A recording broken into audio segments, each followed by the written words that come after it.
Welcome to the Disneyland Beat, where our toes tap to a Disneyland drum. And we always whistle while we work. Many of the new Disney park attractions being built in the last decade have similar capacities to the rides that opened with Disneyland over 65 years ago, despite the ever-increasing crowds. Did you know that many of the rides with the largest capacities at Disneyland were designed during Walt Disney's lifetime?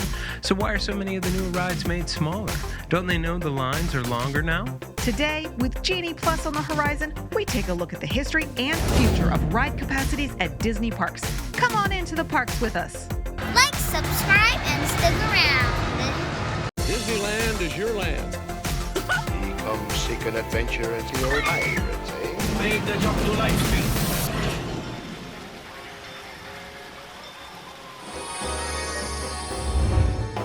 Most of the ride systems from the opening day Disneyland attractions could handle between 900 to 1,200 riders an hour, but some could handle more. Jungle Cruise soaked up the crowds when Disneyland opened. With its shorter course, it probably had a capacity greater than the 1,600 to 1,800 riders an hour it can handle today. Not every ride had the capacity to meet the park's burgeoning popularity, but during the early years, the company made great efforts to increase the capacity of popular attractions. For instance, in the 1950s, Walt oversaw the purchase of 2 new train engines. The railroad did not have its capacity increased again until 2005. When the Matterhorn opened in 1959, it was able to handle around 1,500 riders an hour, proving that roller coasters could be high-capacity rides too, and it was clear the capacity was important. They didn't need to build 2 tracks, but they did. As the park grew into the 1960s and new attractions were created, they were designed to meet the rising popularity with little exception. Mine Train through Nature's Wonderland increased the capacity of the Rainbow Caverns Mine Train, and the sailing ship Columbia added capacity to the rivers of America. Jungle Cruise was plussed and boats were added to the ride to increase capacity. In many ways, these are the attractions that helped Disney parks become a national and international phenomenon. We did want to note that there are exceptions to that trend. Walt Disney's Enchanted Tiki Room costs a lot of money to put together with all the R&D on all those animatronics, and it has a small capacity. At the time, maybe 600 to 800 people an hour when it opened, and it cost 75 cents to gain entry too. That's almost $6.50 in today's money. But the whole system was different then, and you paid per ride ticket to get on the attractions, and only a few dollars to get in the door. The original concept for Pirates of the Caribbean was famously a walkthrough, much like Haunted Mansion was. At the time, they didn't have a ride system that would be able to handle the amount of traffic the high-demand rides would have. Then, for the 1964 World's Fair, in addition to building better and bigger Omni-Movers, they developed the ride system for It's a Small World, and it had a ride capacity of over 2,000 guests an hour, and they saw the solution. An article by the OC Register puts the Disneyland version of It's a Small World as having the highest throughput at Disneyland, able to process 57,000 riders in a day. For Pirates of the Caribbean, they thought they could add a real thrill by having boats floating past the pirate-themed exhibitions, and knowing the ride would have several drops and stops, they intentionally built the boats as large as possible, getting up to 30 guests into each boat. During Walt's lifetime, the capacity kept getting bigger and bigger on attractions, and did that without compromising on intimacy of experience. Let's look at how the Pirates guest experience works.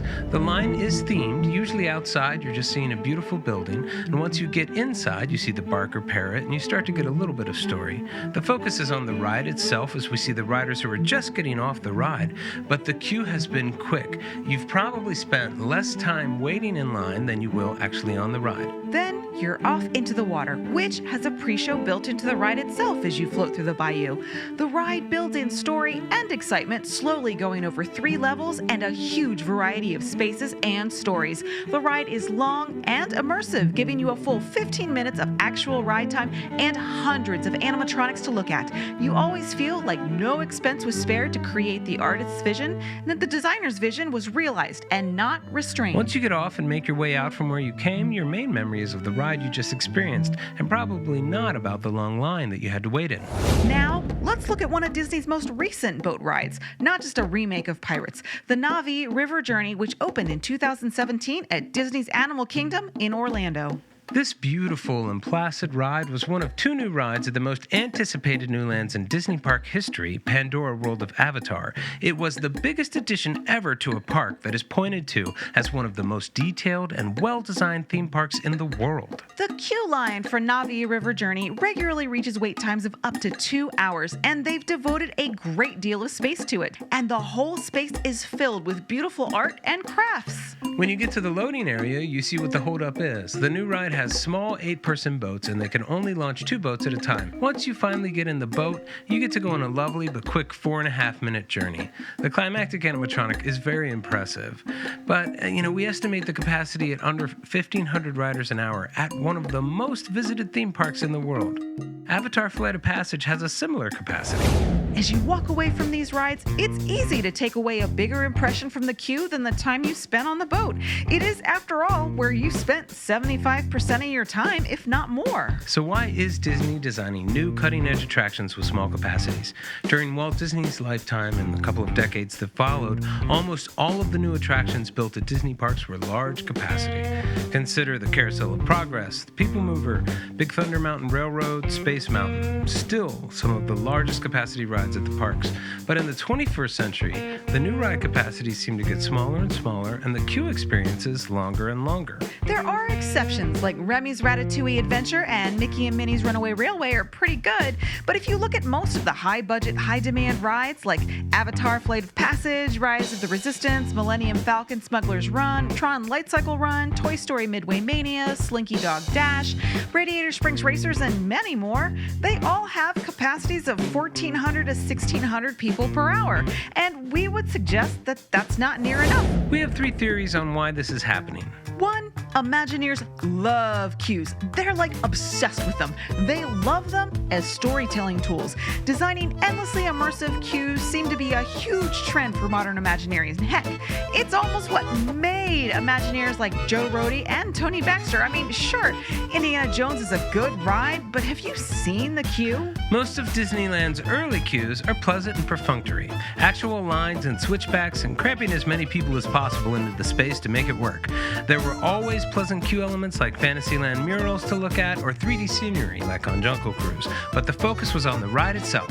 Of course, we think the first queue to really bring in heavy story elements was Haunted Mansion with its elevator ride and portrait hallway, even though, like the long line for Indiana Jones, it was really designed to solve a lack of space problem.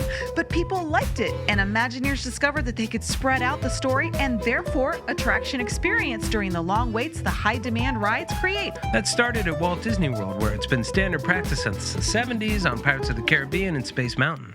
Our second theory is that Imagineers are designing ride systems that are so expensive to build that they can't afford to build them with larger capacity. Look at Rise of the Resistance. It has a similar footprint to Pirates of the Caribbean, but what an amazing achievement.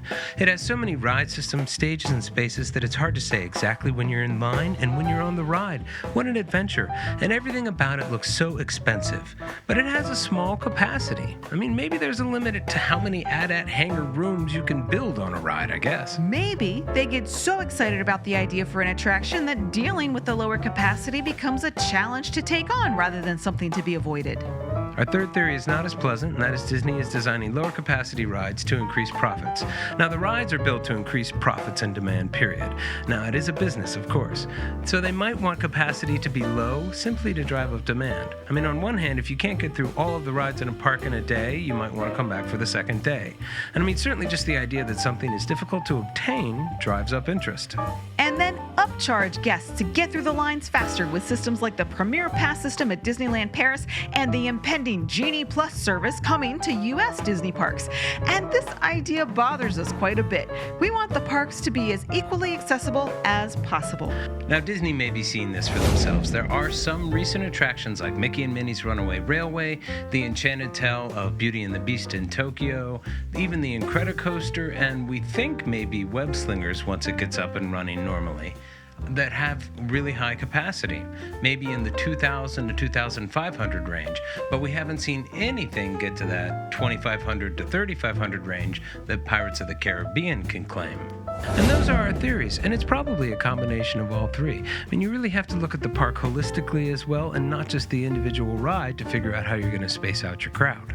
But we hope that Disney puts their focus on a guest experiences, assuming people don't want to wait in long lines, even if they're part of the story and well-themed, and that attractions are designed with high capacities, so it's easy for most of the guests in the park to enjoy them on any given day. And that's where we're going to close it for today. We hope you found this fun and interesting. Thanks so much for joining us. See you real soon, Mouseketeers. See you real soon.